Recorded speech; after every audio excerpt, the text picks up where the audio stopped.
Hey everyone, it's CJ, and please don't forget to like, share, subscribe, hit that notification button to get all the updates on my latest videos. Enjoy! What if Ruby was in The Land Before Time 8, The Big Freeze, Part 4? The twins passed out their woven vine blankets to help the dinosaurs manage the cold. Finding food was a struggle for the leaf eaters, and even harder for Chomper, who more often than not went without a meal. When it was clear the Great Valley couldn't provide enough substance for all, the Spike-tail herd prepared to leave. What came as a real shock was when Spike left with the herd. It was a somber realization, knowing that a member of the gang wasn't there. In fact, Spike was so much on their mind that they created a frozen Skywater likeness of him. Me miss him already, and he not even been gone for more than day. So what if he wants to go with them? He and Tippy seem to be happy together, not to mention he needs more food than us. Besides, they said they'd come back. Hey, where do you suppose Ducky is? Chomper peered around, surprised when Ducky's mom ambled their way. So, you children enjoy a nice lesson with Mr. Thicknose? All were silent for a moment, until Littlefoot went along with what she suggested. Yeah, it was really nice. I see you miss Spike too. Have you seen Ducky? Not since we left Mr. Thicknose. Right, she's probably back at the nest. Well, take care. Mama Swimmer clutched her woven cloak and left over the mound of Skywater. Once Ducky's mom was gone, Sarah arched a brow. Why would Ducky say we were meeting with Mr. Thicknose? That not true. Well, obviously. We need to find Ducky. Ducky needs to be found. It's terribly cold out here, and she shouldn't be alone. I'll start tracking. Chomper led the way, and they came upon an exit, where Mr. Thicknose was. Wow, they have him on patrol? Littlefoot was surprised by this. Talk about how the mighty fall. Right, let's go. Ruby paused when Mr. Thicknose blocked their path. Oh no, you aren't going out there. If your parents knew I let you go, I'd be in even bigger trouble. Ducky, we must find her, and you can either go tell our parents or go with us and make sure we stay safe. It's your choice, but either way, we're leaving. Ruby didn't budge. After a tense stare-off, Mr. Thicknose faltered. Very well, I will go with you. They walked out of the passage, and Sarah paused for a moment, letting out a loud sneeze.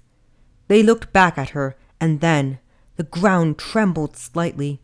The frozen Skywater rumbled, and it slid from the rocks above, blocking the passageway. No one was getting in, and no one was getting out. So the gang pressed on. The mysterious beyond was nothing new to the gang, but Mr. Thicknose paused and chattered with excitement, as though, well, that would just be ridiculous. How amazing! Haven't you ever been in the mysterious beyond? Well, I might not have been everywhere. The gang stopped. In truth, when I was young, I was quite shy. And how I loved to listen to the outsider's journey. When I retold what they said, everyone assumed I experienced it for myself, and I never corrected them. The hard truth is, Ruby, Littlefoot, and Sharptooth, I don't quite know your name, you have all been farther than I have, and I was scared that you'd expose my lies. Rob you of your dignity? Littlefoot offered a sorrowful expression. I'm sorry, Mr. Thicknose. I never meant to hurt you. I'm sorry, too. And Ruby, I was wrong to send you away. You are bright and will make a great teacher one day. And Sharptooth, I'm sorry I have withheld knowledge from you. You are as worthy to learn as any other. Thank you, sir. And my name is Chomper, the friendly Sharptooth. Well, the truth was out, but they were far from out of danger's path. For the Sharptooth of the mysterious beyond was struggling to find food, too. And well, the little group looked like a real nice meal. Stalking them was a gray sharptooth who eyed them up, his mouth watering as he counted 6 in total. With a growl he hung back, downwind since a predator was among the prey. What baffled the gray sharptooth was the fact that the sharptooth-like male never hurt the prey. Wait, a sharptooth who didn't hurt leaf-eaters. The gray sharptooth was in real luck, for that meant the boy was none other than Chomper, the one Alpha Redclaw was after. Soon, very soon, the sharptooth would not only have a good meal, but take Chomper to Redclaw, earning an even greater reward. The wind howled, and Chomper shivered, not as strong as he was before. He sniffed and shook, doing his best to stay on Ducky's scent. Her little footprints slowly vanished from sight. And when Petrie tried to fly ahead, his wings froze, and he was currently cuddled up on Littlefoot's back, clutching the woven vine blanket around his trembling shoulders. I need a break," Chomper admitted, collapsing to his knees. "I'm sorry. I'm so sorry." Great, we're lost, cold, and our tracker is in no shape to go on. We're all going to die. "Come on, Sarah. It could always be worse." A loud roar made them freeze with fear instead of cold. You had to say something, didn't you? A large gray male sharptooth charged at them. Mr. Thicknose dropped his head to try and keep the predator back, yet he was easily tossed aside. Sarah was scared, yet put on a brave face to charge. Littlefoot peered around in search of something they could use to defend themselves. Ruby came prepared and tossed off her cloak, carrying her weapons with her. Bow and arrow in hand, she drew the string back and fired, sending an arrow into the sharptooth's foot. He bellowed and swung his tail, aiming at Ruby, who wasn't fast enough to move aside. Chomper dove in front and held the tail back, protecting Ruby. "Who are you?"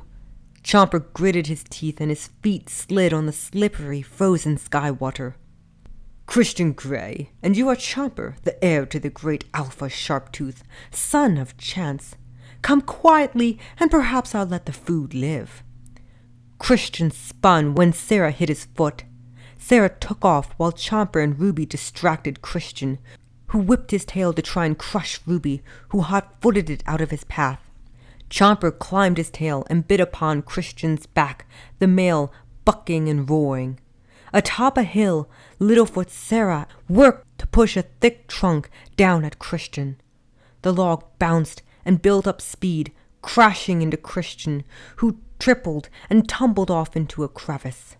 With Christian defeated, Ruby placed the bow around her body and rushed towards Chomper. "Are you okay?" Her hands ran over him. "I'm fine. Are you okay?"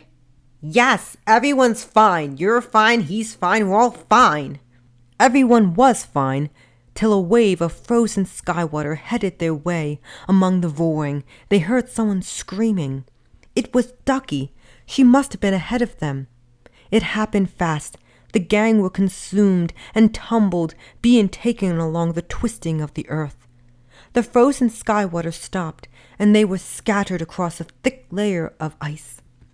Chomper did his best to rise, only to stumble and crash back down.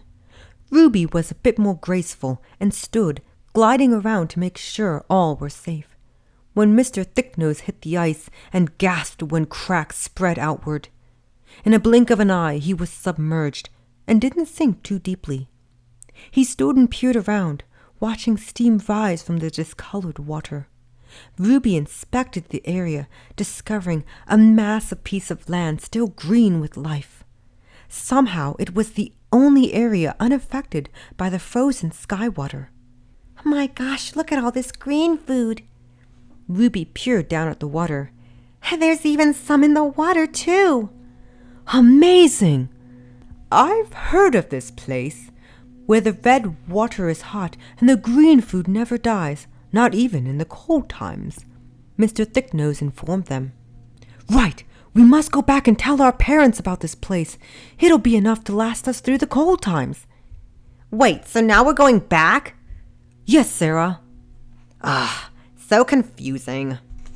The gang knew trying to find the spike-tail herd was a loss and were focused on helping the members of the Great Valley. Back at the Great Valley, the real question was how to remove the blockage. Well, Ducky had a solution, and that was for Sarah to scream. She did, after all, have the loudest voice, and with any luck, it would remove the blocked entrance. Everyone stood back as Sarah took a deep breath before she let out the most horrific yell ever heard. The shrill shriek did the job, for the frozen sky water fell away, allowing them to enter and get their parents. The members of the Great Valley were obviously displeased the gang left into the mysterious beyond without telling anyone. However, all lightened up when Mr. Thicknose said he looked after them. And when they mentioned the warm, large land of green, well, all was forgiven quickly. Many nights we wished, with no proof that the stars could hear. In our hearts a hopeful song we barely understood. Now we are not afraid, although we know there's much to fear. We were moving mountains long before we knew we could. Oh, there can be miracles when you believe. Though hope is frail, it's hard to kill. Who knows what miracles you can achieve? When you believe, somehow you will. You will when you believe.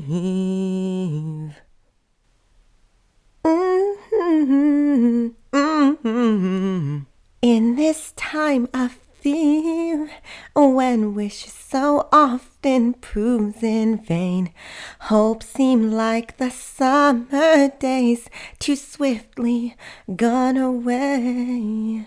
Yet now I'm standing here, my heart so full I can't explain, seeking faith and speaking words I never thought I'd say.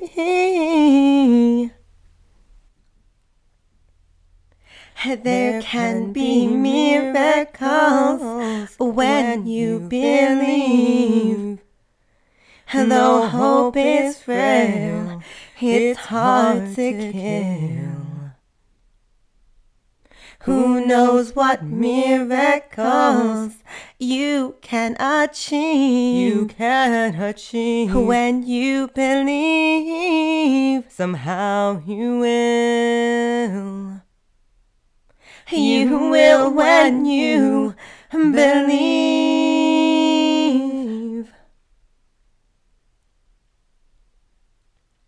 They don't always happen when you ask. And it's easy to give in to your fear. Oh. And when you're blinded by your pain, can't see clearly through the rain, a small but still resilient voice says hope is very near. There can be miracles when you believe. Though hope is frail, it's hard to kill. Who knows what miracles you can achieve?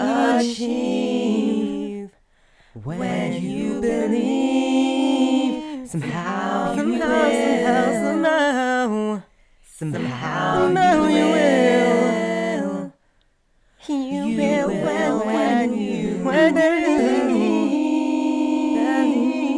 Oh, you will when you